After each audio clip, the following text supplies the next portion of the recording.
Hello everyone. Easy physics by N K channel पर आप सभी बच्चों का एक बार पुनः स्वागत है। चैप्टर नंबर 11 किरण प्रकाशिकी के सभी टॉपिक्स अपन कंप्लीट कर चुके हैं और आज अपन इस चैप्टर के जो आंकिक प्रश्न हैं उनका सॉल्यूशन पढ़ने वाले हैं। तो इसके रिगार्डिंग आपको पहला प्रश्न अपनी स्क्रीन के ऊपर नजर आ रहा है और अपन पहले प्रश्न का सॉल्यूशन देखेंगे। बेटा पहला प्रश्न क्या कह रहा है, पढ़िए देखें।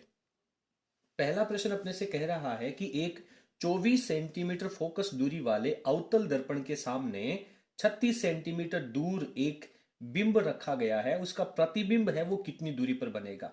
सबसे पहले अपने को यहाँ पे लिखना चाहिए कि आपको सबसे पहले दर्पण कौन सा काम में लिया गया है। तो अपन लिखेंगे अवतल दर्पण, क्योंकि अवतल दर्पण का पता होने से आपको उसकी फोकस दूरी है, उसके जो सभी रिलेशंस हैं वो आपको पता चल जाएंगे। और इसकी फोकस दूरी है वो चिन्ह परिपाटी के साथ में आप कौन से निशान के साथ लिखोगे। तो अवतल दर्पण आप लोगों ने बहुत अच्छे से पढ़ा है। अवतल दर्पण में आप जानते हैं कि आपतित प्रकाश किरण के परावर्तन के बाद में प्रतिबिंब है वो मुख्य अक्ष से नीचे की तरफ और बिंब की तरफ ही बनता है, यानी फोकस दूरी भी बिंब की तरफ ही होती है। यानी आप जब दर्पण के ध्रुव से चलेंगे तो आने वाले प्रकाश के विपरीत दिशा में चलना पड़ेगा। देन डेफिनेटली बेटा अपने को जो फोकस दूरी है वो नेगेटिव में ही लेनी होगी। तो यहाँ पे मुझे -24 लिख देना चाहिए। ठीक है, तो फोकस दूरी है वो -24 सेंटीमीटर है। उसके बाद में प्रश्न कह रहा है कि बिंब की दूरी, तो बिंब की दूरी को अपन u से प्रदर्शित करते हैं। कितनी दे रखी है सर? 36 सेंटीमीटर दे रखी है। और आप जानते हैं कि बिंब की जो दूरी होती है वो चाहे दर्पण हो या लेंस हो, सभी के अंदर अपने को नेगेटिव लेनी होती है, क्योंकि बिंब से ही प्रकाश आएगा। और आप प्रकाश केंद्र से चलें या ध्रुव से चलें, हमेशा आने वाले प्रकाश के अपोजिट डायरेक्शन में चलना होगा। तो आप लोगों ने चिन्ह परिपाटी का जो वीडियो है वो बहुत अच्छे से समझ रखा है। देखिए चिन्ह परिपाटी पढ़ना बहुत जरूरी है। बिना चिन्ह परिपाटी के आप एक सिंगल न्यूमेरिकल सोल्व नहीं कर पाएंगे। तो उसके लिए जो वीडियो है उसका लिंक आप लोगों को नीचे डिस्क्रिप्शन में मिल जाएगा। वहां पर जाकर के पहले आप इस चैप्टर के सभी टॉपिक्स को अच्छे से कंप्लीट करें, उसके बाद न्यूमेरिकल पढ़ेंगे तो बेहतर रहेगा। चलिए आगे कह रहा है कि प्रतिबिंब की दूरी ज्ञात करनी है। तो प्रतिबिंब की दूरी को मैं यहाँ पे v लिख लेता हूं। अब एक बात मैंने आपसे कही है कि जिस दूरी का मान ज्ञात करना है उसको कभी भी चिन्ह परिपाटी के साथ नहीं लिखेंगे। ठीक है बेटा, तो v की जो वैल्यू है वो पॉजिटिव या नेगेटिव कुछ भी होगी वो अपने सामने रिजल्ट के रूप में आएगी, अपने को प्लस माइनस के साथ में नहीं लेना है। तो यहां पे अपने को सबसे पहले फॉर्मूला क्या लेना चाहिए? f दे रखा है, u दे रखा है, v ज्ञात करना है। बताइए कौन सा फॉर्मूला लगाएं? सर यहाँ पे दर्पण है तो डेफिनेटली अपने को यहाँ पे दर्पण सूत्र काम में लेना है। तो आपको निश्चित रूप से यहाँ पे लिखना चाहिए कि दर्पण सूत्र अपन काम में लेंगे। और दर्पण सूत्र का जो फॉर्मूला होता है वो होता है 1/f बराबर, बोलो, 1/v प्लस 1/u। ठीक है, ये वैल्यू अपन ने फॉर्मूला लिख दिया। देखिए फॉर्मूला जो लिखना होता है वो भी आधे नंबर का होता है। तो किसी भी न्यूमेरिकल को जब आप सॉल्व करें दैट टाइम आप डेफिनेटली फॉर्मूला जरूर लिखेंगे, डायरेक्ट काम नहीं करेंगे। अब अपने को जिसकी वैल्यू निकालनी है पहले उसी के फॉर्मेट में फॉर्मूले को सोल्व कर लो वैल्यूज रखने से पहले। तो मुझे v की वैल्यू निकालनी है, तो यहां पे मैं क्या कर सकता हूं, ये 1/u है उसको दूसरी तरफ लेकर के जाऊंगा। तो मेरे पास यहां पे रहेगा बेटा 1/v बराबर 1/f माइनस 1/u। ठीक है, अब आप यहां पे इनकी वैल्यूज को रख सकते हैं। तो वैल्यू जब मैं रखूंगा तो मेरे पास 1/v की जो वैल्यू आएगी वो 1/f, f में नेगेटिव दे रखा है। तो क्या मैं नेगेटिव नीचे लगाऊं या ऊपर लगाऊं? सर आप ऊपर या नीचे किसी भी एक जगह लिख सकते हैं। तो -1/f की वैल्यू 24 दे रखी है वो लिख देता हूं। ये फॉर्मूले का माइनस उठा करके मैंने लिख दिया। और u की वैल्यू है वो -36 है। कितनी है? -36 है। तो वो माइनस इसको प्लस बना देगा और 1/36 आ जाएगा। बहुत इजी गोइंग चलते जाइए बेटा। अब आप क्या करना है, इन दोनों का एलसीएम ले लो। एलसीएम लेऊंगा तो 24 और 36 का एलसीएम एक ऐसी संख्या जिसमें इन दोनों का भाग जाए। तो 36 दूनी 72 और 24 का भी भाग चला जाएगा तो 72 एलसीएम आ जाएगा। 24 का भाग देंगे तो 3 बार जाएगा तो यहाँ पे -3 हो जाएगा। 36 का भाग देंगे तो 2 बार जाएगा, +2 हो जाएगा। आपके पास वैल्यू आ जाएगी 1/72 माइनस में। ठीक है बेटा, अब v की वैल्यू निकालनी है। तो जब आप v की वैल्यू निकालेंगे तो डेफिनेटली ये 1/v है और ये 1/72 है। ठीक है, माइनस इसके साथ रहना ही है। तो 1, अब आप इसको क्रॉस मल्टीप्लाई कर लीजिए, ऐसा समझ लीजिए। तो क्रॉस मल्टीप्लाई करेंगे तो -v हो जाएगा और एक तरफ आपके पास 72 आ जाएगा। तो वो माइनस जो है वो v के साथ ना लगा करके 72 के साथ लिख देता हूं। मात्रक क्या लेना होगा, जिस मात्रक के अंदर आपको वैल्यूज दे रखी हैं डेफिनेटली उसी मात्रक के साथ में आंसर लिखना है। तो -72 सेंटीमीटर आ जाएगा। ठीक है, और कुछ लिखने की जरूरत आपको नहीं है, इतना लिखते ही आपका प्रश्न जो है वो उत्तर बिल्कुल सही हो जाएगा। ठीक है, उम्मीद करता हूं कि आपको पहला प्रश्न अच्छे से समझ में आया होगा। फटाफट आप स्क्रीन को पॉज करके इस क्वेश्चन का आंसर है वो लिख लीजिए। अगले प्रश्न पे चलते हैं। अगला प्रश्न संख्या 2 क्या कह रहा है, किसी माध्यम का निर्वात में सापेक्ष अपवर्तनांक, माध्यम का सापेक्ष अपवर्तनांक, अपवर्तनांक को अपन बेटा म्यू से रिप्रेजेंट करते हैं। देखिए अपवर्तनांक दे रखा है 1.33। हमेशा ध्यान रखना कि मात्रक कहीं प्रश्न में गलत तो नहीं दे रखा है। आप जानते हैं कि अपवर्तनांक है वो एक मात्रकहीन राशि है।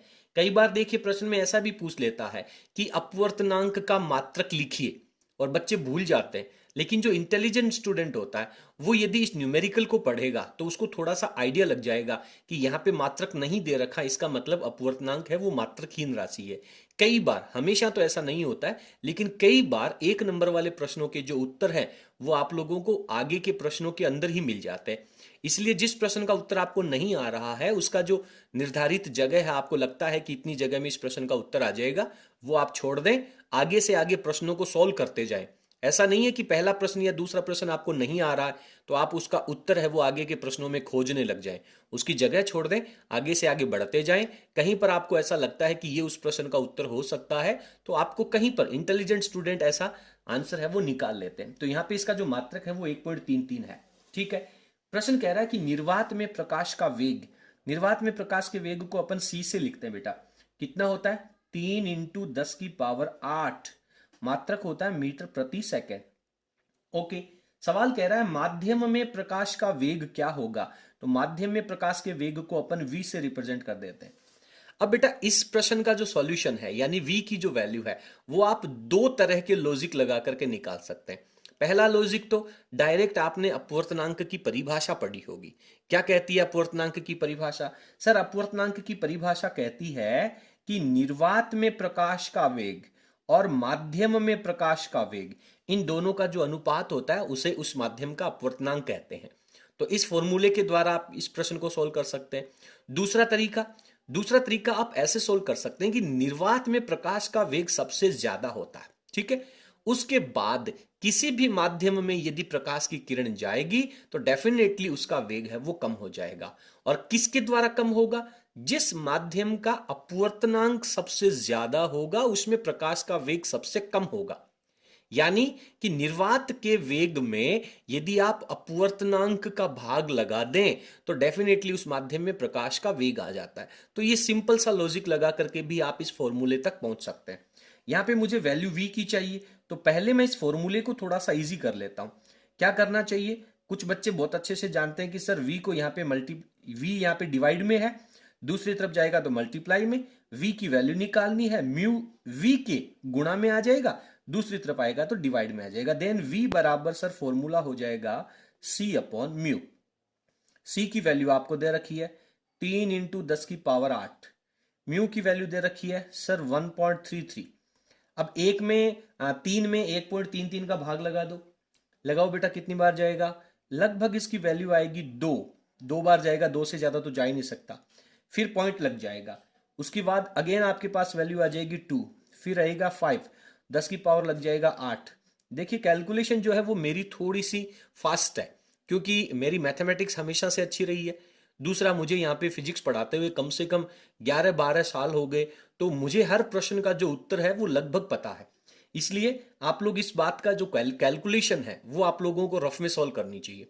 अक्सर बच्चे मेरे से कहते हैं कि सर हमें कैलकुलेशन में प्रॉब्लम आती है, आप कैलकुलेशन को कैसे सोल्व करते हैं उसके ऊपर एक वीडियो बनाइए। कैलकुलेशन बेटा हर एक बच्चे का अलग अलग मेथड होता है। ठीक है, आप कैसे सोल्व करते हैं वो आपकी जो पुरानी इतिहास रहा है, आपने मैथमेटिक्स कौन से सर से पढ़ी है, किस तरीके से कैलकुलेशन करनी सीखी है, वो ही रहेगा। अब दूसरे के जो ट्रिक्स हैं वो आप लोगों को चेंज नहीं कर सकते। इसलिए मेरी सजेशन ये है कि जैसा भी आप लोग कैलकुलेशन कर रहे हैं उसकी थोड़ी सी प्रैक्टिस कीजिए, स्पीड फास्ट कीजिए, अपना जो पैटर्न है, तरीका है, उसको बदलने का प्रयास ना करें।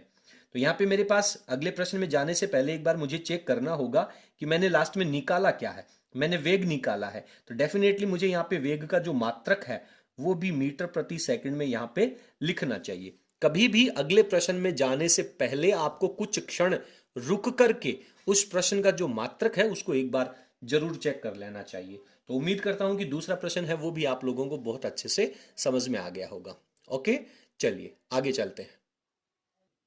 इसके बाद में अपना प्रश्न संख्या 3, आप लोगों को अपनी स्क्रीन के ऊपर क्वेश्चन नजर आ रहा है, पढ़िए देखें।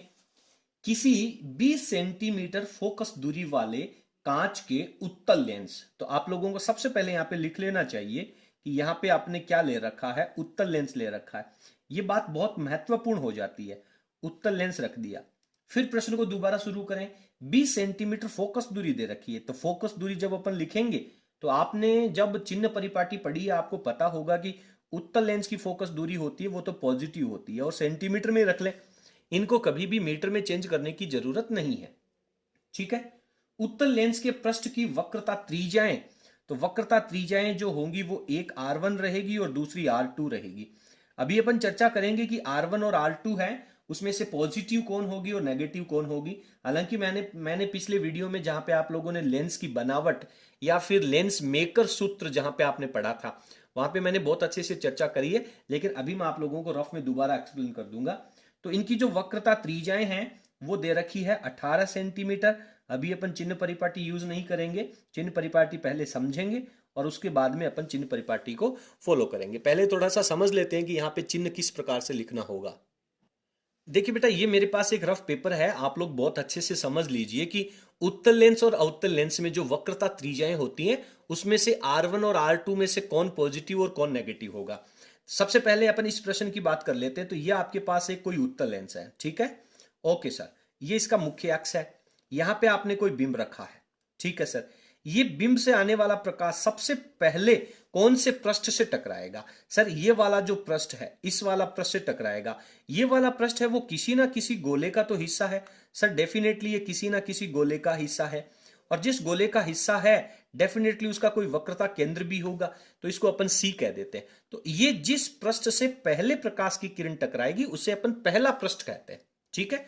और इसकी त्रिज्या है वो आप लोगों को यहां से इसके इस पार्ट से लेकर के इसके केंद्र तक जानी है, और ये वैल्यू R1 है। अब आप हमेशा से जानते हैं कि इस पृष्ठ से चल करके आपको त्रिज्या नापनी है, तो आपको इस डायरेक्शन में चलना होगा। हमेशा केंद्र से दूरी नहीं नापी जाती है, पृष्ठ से दूरी नापी जाती है। तो इस पृष्ठ से जब आप केंद्र की तरफ चलेंगे तो आने वाले प्रकाश की डायरेक्शन में आप लोग जा रहे हैं, और प्रकाश की दिशा में जब अपन चलते हैं तो सभी दूरियां पॉजिटिव होती हैं। यानी जब आप उत्तल लेंस की बात करेंगे तो उत्तल लेंस में हमेशा R1 जो रहेगा वो बेटा पॉजिटिव रहेगा। आज की इस वीडियो में आप ये बात सीख लेंगे तो बड़ी अच्छी बात रहेगी। अब बात करते हैं दूसरे पृष्ठ की। तो दूसरा पृष्ठ जो होगा वो ये वाला पृष्ठ है, वो उत्तल लेंस का दूसरा पृष्ठ कहलाएगा, और ये दूसरा पृष्ठ है वो इस तरीके से किसी गोले का हिस्सा है, और इसका केंद्र यहां पे होगा, तो इसको मैं C2 कह देता हूं। अब मेरे को अगेन जो दूरी है वो इस पृष्ठ से लेकर के चलनी है, तो इस दिशा में चलूंगा, मुझे R2 त्रिज्या नापनी है, तो इधर की तरफ चलूंगा। प्रकाश इस तरफ आ रहा है, प्रकाश के ऑपोजिट डायरेक्शन में जाना पड़ रहा है, और जब प्रकाश के ऑपोजिट डायरेक्शन में जाना होता है दैट टाइम वो दूरियां नेगेटिव लेनी होती है। तो उत्तल लेंस के अंदर R2 जो होगा वो हमेशा नेगेटिव वैल्यू के साथ आएगा, ठीक है बेटा। अब चलिए, सर प्रश्न में तो उत्तल लेंस दे रखा, लेकिन अगर अगले ने चेंज करके अवतल लेंस दे दे तो फटाफट अपने को अवतल लेंस भी पढ़ लेना चाहिए। ये मेरे पास एक अवतल लेंस है, समझ में आ रहा है, ये अवतल लेंस है। इस अवतल लेंस का ये मुख्य अक्ष है, यहां पे सर बिंब रखेंगे, ये प्रकाश की किरण आएगी, सबसे पहले प्रकाश की किरण है वो इस पृष्ठ से टकराएगी, ठीक है सर, ओके बेटा। इस पृष्ठ का जो केंद्र होगा वो इस तरफ होगा, ठीक है सर, इसको मैं C1 कह देता हूं। अब पृष्ठ से चल करके आप दूरी नापेंगे, तो दूरी आप इस तरफ नापेंगे, ये इसकी त्रिज्या R1 आएगी, प्रकाश इस तरफ जा रहा है, दूरी आप ऑपोजिट में जा रहे हैं।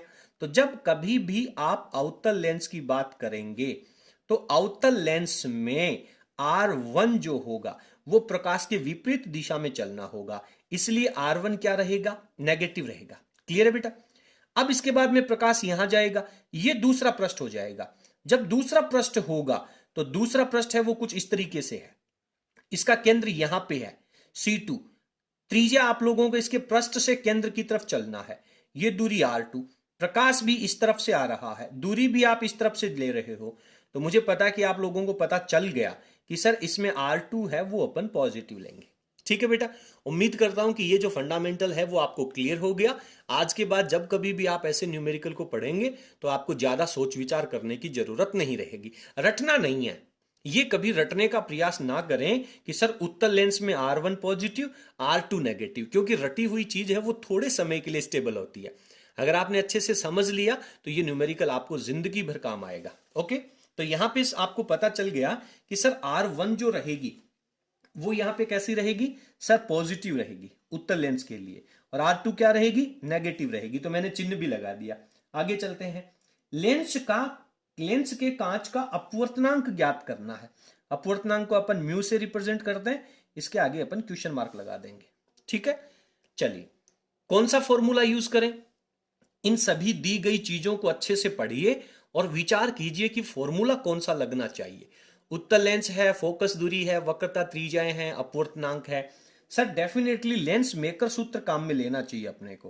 तो यहां पे मैं लिख देता हूं लेंस मेकर सूत्र, हेडिंग लिखनी चाहिए, इससे एग्जामिनर के ऊपर एक अच्छा इंप्रेशन जाता है। पेपर में कॉपी में काटा पीटी बिल्कुल नहीं होनी चाहिए। लेंस मेकर सूत्र का फॉर्मूला होता है सर 1/f बराबर ब्रैकेट में mu minus 1 bracket 1/r1 minus 1/r2, ये फॉर्मूले की वैल्यूज है। अब आप रख दीजिए, आपको अपवर्तनांक ज्ञात करना है। अब आप इस प्रश्न को पहले फॉर्मूले को सोल्व करने का प्रयास ना करें, क्योंकि हमेशा फॉर्मूला पहले सोल्व नहीं किया जाता है। कुछ एक प्रश्न ऐसे होते हैं जहां पे वैल्यूज रख करके उसको सोल्व करना इजी होता है। तो यहां पे 1/f की वैल्यू हो जाएगी 1/20। क्लियर है बेटा? ओके सर, म्यू की वैल्यू चाहिए, म्यू माइनस 1 रख दिया। 1/r1 की जगह लिखेंगे 1/18, ये माइनस फॉर्मूले का है। अब R2 की वैल्यू रखोगे तो ये माइनस प्लस में बदल जाएगा और 1/24। ओके ठीक है सर, म्यू माइनस 1 रहने दे, इसका आप एलसीएम ले लें। 18 और 24 का एलसीएम सोच के बताओ, ऐसी संख्या जिसमें 18 और 24 का भाग जाता है, 24 एकम 24, 24 दूनी 48, 24 ती 72 और 18 4 72, 72 एलसीएम आ जाएगा। 18 का भाग जाएगा 4 बार, 24 का भाग जाएगा 3 बार, ये 24 और 3 7 हो गए। तो ये वैल्यू आ गई आपके पास बेटा म्यू माइनस 1 इंटू 7/72। ठीक है बेटा, और ये 1/20 हो गया। ओके, अब आप इसको सॉल्व करें। देखिए ये जो कैलकुलेशन है वो सॉल्यूशन में जब आप जा रहे हो तो आपको स्टेप टू स्टेप नीचे ही चलना चाहिए, ना तो लेफ्ट में चलना है ना राइट में चलना है। अगर यहां पे खाली स्पेस रहता है तो रहने दें, या फिर आप एक काम कर सकते हैं बराबर लगा करके इसको आगे सोल्व कर लें। ठीक है, लेकिन मुझे तो नया स्टेप लेना है। ये जो 7/72 है वो मुझे यहां पे नहीं चाहिए, मुझे तो म्यू का मान निकालना है। अब कुछ बच्चे क्या करते हैं कि सर ये -1 है, इसको हटा देंगे, दूसरी तरफ ले जाएंगे तो +1 हो जाएगा। डेफिनेटली -1 +1 में जाएगा, लेकिन अभी पहले इसका हिसाब तो करो यार।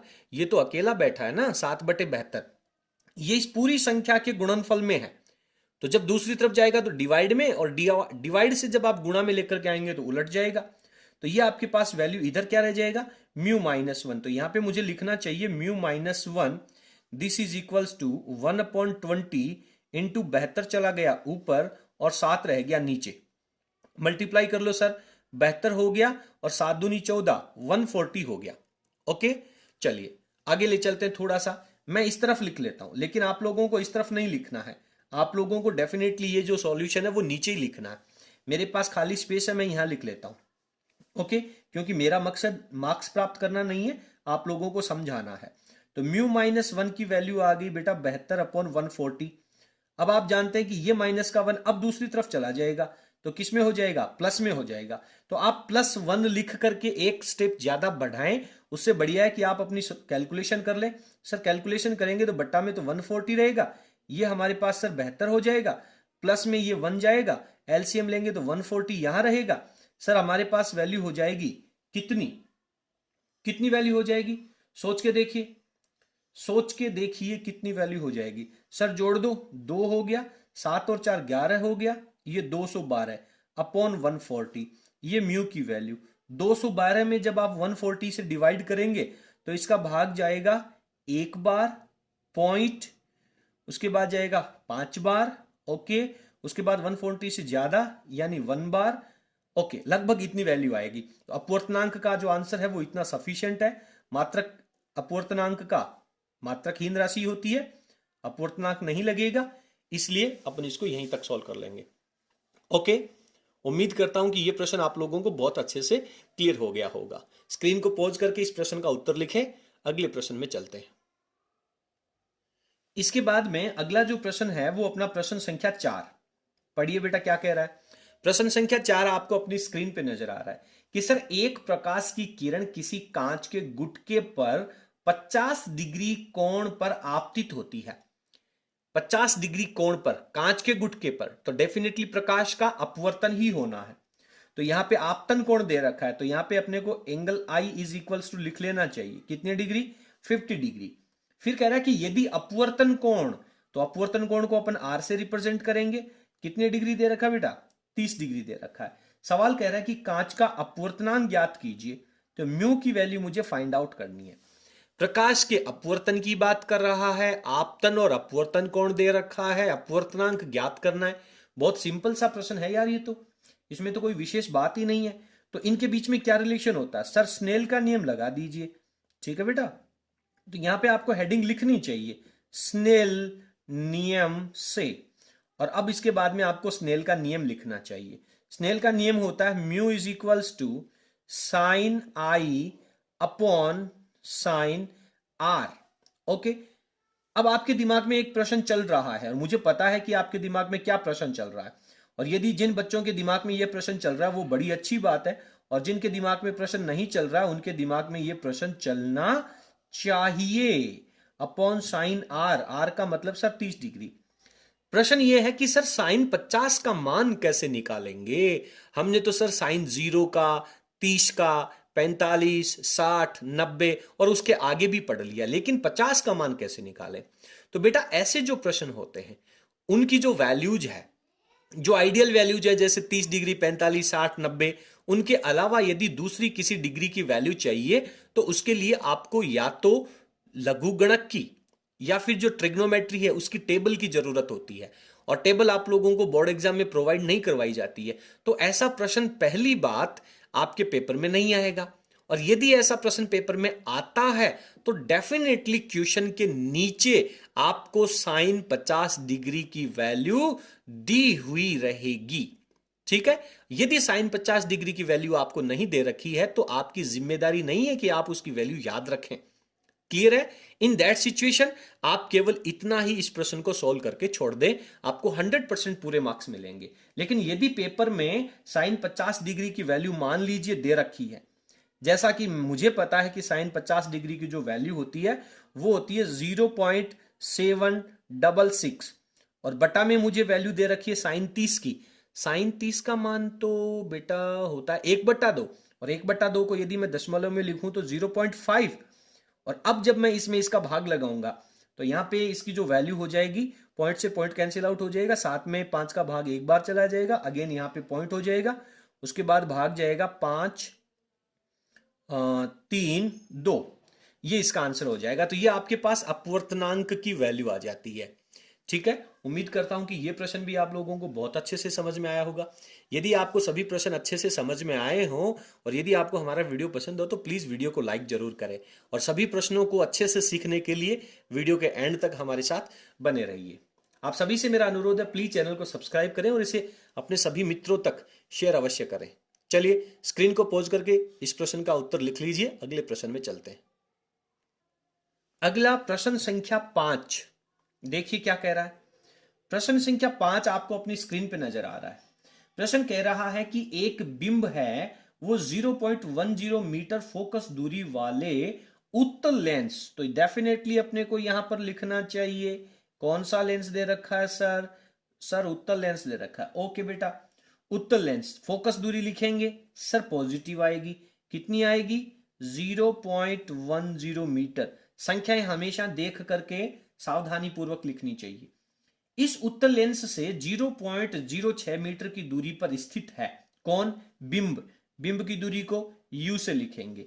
वैल्यू कितनी है? 0.06 मीटर। बिंब की दूरी सर हमेशा चिन्ह परिपाटी के अनुसार नेगेटिव होती है। प्रतिबिंब की स्थिति ज्ञात कीजिए। स्थिति का मतलब है प्रतिबिंब की दूरी आपसे पूछी जा रही है। उत्तल लेंस दे रखा है, यू वी और एफ के बीच में रिलेशन चाहिए। किसका सूत्र लगाएंगे? डायरेक्ट लिखते हैं यहां पे आप, लेंस सूत्र से। लेंस सूत्र से, लेंस का सूत्र बताइए, कौन बताएगा? सर 1/f बराबर 1/v माइनस 1/u। आपको v की वैल्यू चाहिए ना बेटा, तो पहले v की वैल्यू के फॉर्मेट में इस फॉर्मूले को सॉल्व कर लें। ये -1/u है, दूसरी तरफ जाएगा तो प्लस में हो जाएगा ना। तो 1/v equals to 1/f plus 1/u।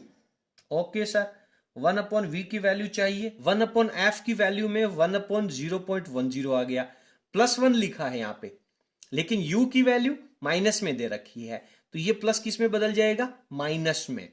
1/u की वैल्यू 0.06। क्या कर लेना चाहिए बेटा? सोचें। सर पॉइंट को हटा लें। पॉइंट को हटाने के लिए इसके आगे 2 अंक हैं तो ऊपर 00 लग जाएगा, इसके आगे 2 अंक हैं तो ये भी 00 लग जाएगा। तो इसको मैंने यहां पे थोड़ा सा सॉल्व कर लिया है। क्या आ जाएगा देखें, 1/v ये हो जाएगा ऊपर 100/10 माइनस रहेगा, ये ऊपर 100/6 रहेगा।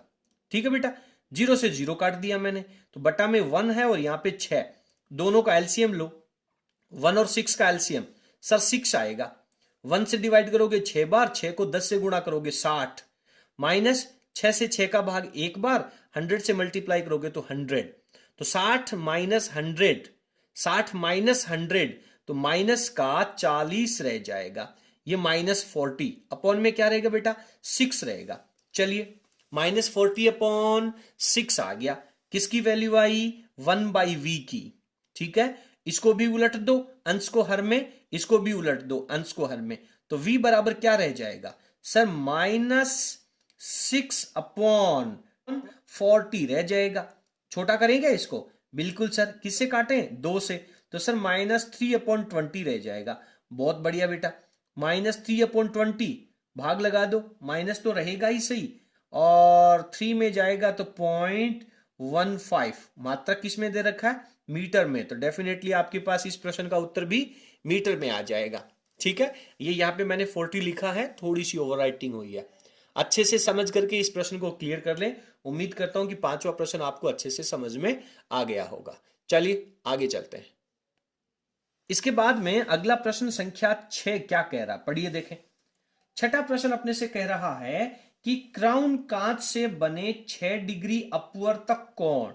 देखिए, प्रिज्म का टॉपिक आपने पढ़ा बेटा, चाहे आप उसे प्रिज्म कोण कह दें, ध्यान देना बेटा अच्छे से, प्रिज्म कोण कह दें या फिर इस प्रिज्म कोण को अपवर्तक कोण भी कहा जाता है। ध्यान देना, अपवर्तक कोण भी इसे कहा जाता है। हो सकता है कि आप पहली बार पढ़ रहे हो, तो यहां पे मुझे ए की वैल्यू दे रखी है 6 डिग्री। जानते हैं ना, प्रिज्म कोण को 6 डिग्री से लिखा गया है।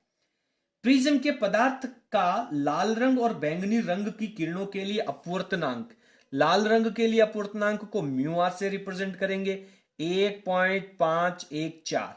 उसके बाद में कह रहा है बैंगनी, तो बैंगनी रंग को अपन लिखेंगे v से, इसका अपवर्तनांक दे रखा है 1.523। क्लियर है बेटा? ओके सर, सवाल कह रहा है कि प्रिज्म के द्वारा उत्पन्न कोणीय विक्षेपण, कोणीय विक्षेपण का वीडियो आपने अच्छे से पढ़ा है, लिंक है वो नीचे डिस्क्रिप्शन में मिल जाएगा। आपको फॉर्मूला अच्छे से याद होना चाहिए। कोणीय विक्षेपण को अपन थीटा से रिप्रेजेंट करते हैं, यानी थीटा की वैल्यू चाहिए। बताइए, थीटा की वैल्यू आपको चाहिए, इतनी सारी चीजें दे रखी हैं, कोणीय विक्षेपण का फॉर्मूला क्या होगा? सर कोणीय विक्षेपण का थीटा का फॉर्मूला होता है mu v minus mu R into में प्रिज्म कोण। बहुत इजी सा प्रश्न है। म्यू v की वैल्यू 1.523, म्यू आर की वैल्यू 1.514 और प्रिज्म कोण दे रखा आपको 6 डिग्री। माइनस कीजिए इसको, लगभग सेम वैल्यू है, आंसर आएगा इसका 0.009, केवल डिफरेंस का। मल्टीप्लाई में दे रखा आपको 6 डिग्री, गुणा कर दीजिए, 9 6 54, 0.054 डिग्री इस कोणीय विक्षेपण का आंसर आ जाएगा। उम्मीद करता हूं कि ये प्रश्न आप सभी बच्चों को बहुत अच्छे से समझ में आ गया होगा। ठीक है बेटा, आगे चलें। चलिए आगे चलते हैं, एक प्रश्न और लेते हैं आज की इस वीडियो में, अन्यथा वीडियो की जो लेंथ है वो बड़ी हो जाएगी। बाकी के जो प्रश्न हैं वो अगले पार्ट में अपन पढ़ने वाले हैं। आज की इस वीडियो का अंतिम प्रश्न देखिए क्या कह रहा है, यहीं पे ही ले लेता हूं मैं, थोड़ा सा ऊपर स्किप कर लेता हूं। प्रश्न संख्या 7 देखें, प्रश्न संख्या 7 आपको अपनी स्क्रीन पे नजर आ रहा प्रश्न।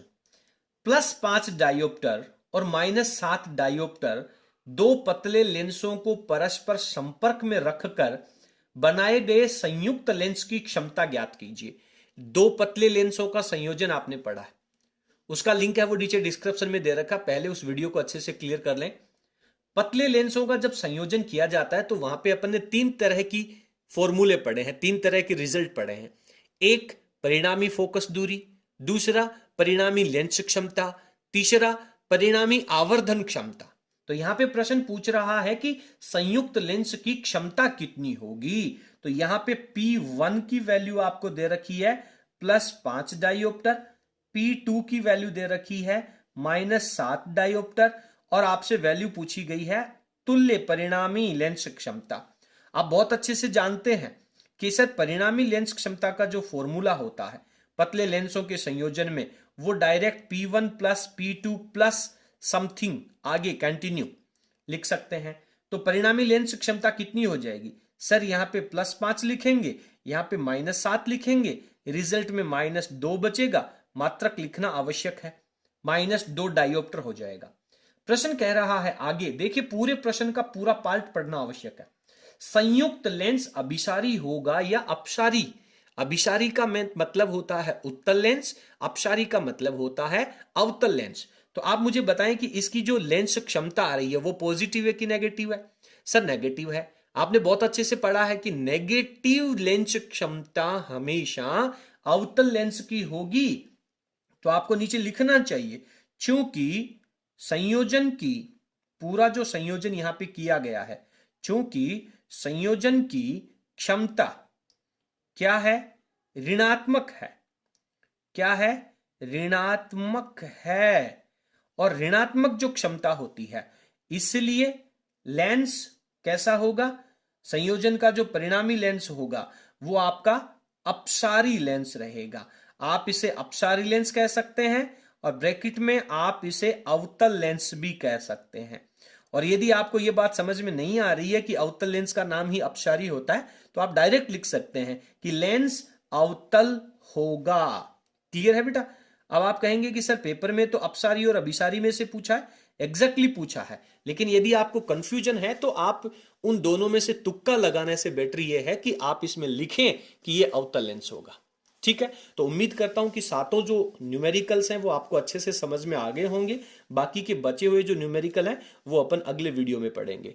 चलिए आज की इस वीडियो में इतना ही। यदि आपको हमारा वीडियो पसंद आया हो तो प्लीज आप वीडियो को लाइक करें और इसे अपने सभी मित्रों तक शेयर अवश्य करें। बहुत बहुत धन्यवाद। और यदि आपको कोई भी सजेशन लगता है कि ऐसा सुझाव करके, ऐसा परिवर्तन करके हम वीडियो की और ज्यादा गुणवत्ता को बढ़ा सकते हैं, तो आपके सुझाव सादर आमंत्रित है। Thank you so much.